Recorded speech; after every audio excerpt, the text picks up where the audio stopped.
Imagine darkness settling over the open plains. A chilling roar echoes through the night-long deep, bones shaking. Your heart races as you realize this is no ordinary cat. This is Smilodon, the saber-toothed lion, and tonight you're the prey. Welcome to the Stone Age.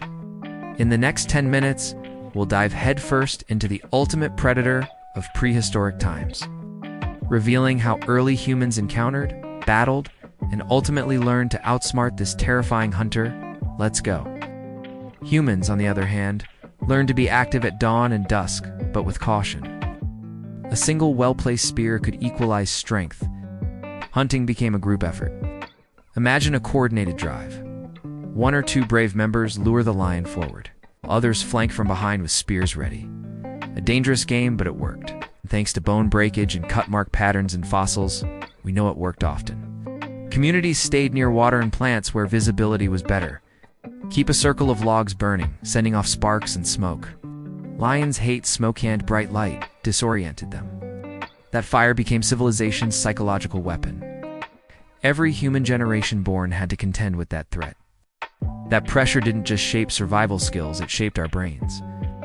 Cooperation, planning, tool-making, all these traits were forged in the crucible of predator pressure. Yet early humans survived, thrived, and laid the groundwork for everything we are today. They looked fear in the face, sharpened a spear. Ready to sharpen yours? Hit that like button if this gave you chills. Share it to spread the story of our survival instincts, and join us next time in the wild world of caveman history. When most of us think of prehistoric predators, the saber-toothed lion or Smilodon instantly springs to mind. We still fear predators, though they're different now.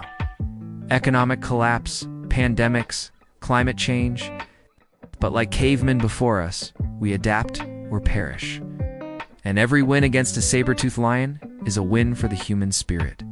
A saber-tooth encounter could be fatal if you were alone. Oral tradition passed fastest when survival was on the line. Gradually, tribes learned, avoid unknown caves at twilight.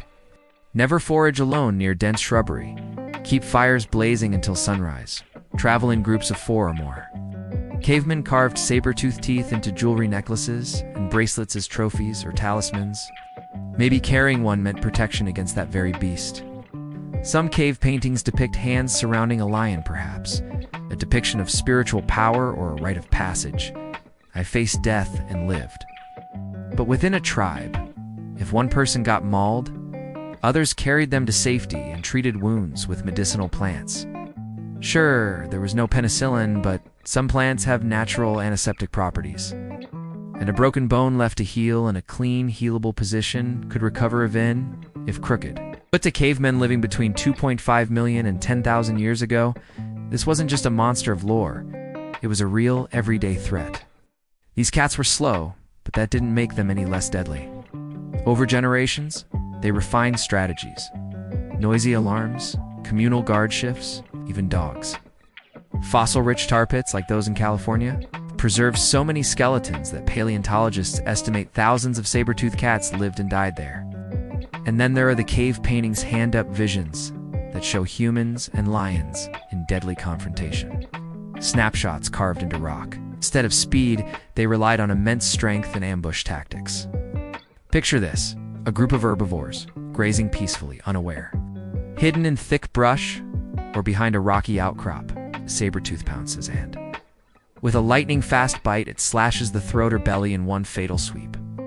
These creatures grew up to 3 feet at the shoulder, weighed around 200 to 400 kilograms, and wielded upper canine teeth that could stretch over 7 inches, fingers crossed. You never had those in your face. Smilodon was no tall jungle cat. Its body was built low and squat, sturdy as a tank. But how do we know this? Fossils, tons of them. So how did cavemen survive? First, the timing of activity. Smilodon seemed to prefer the twilight hours when fog or dim light helped them ambush prey. Then came tools.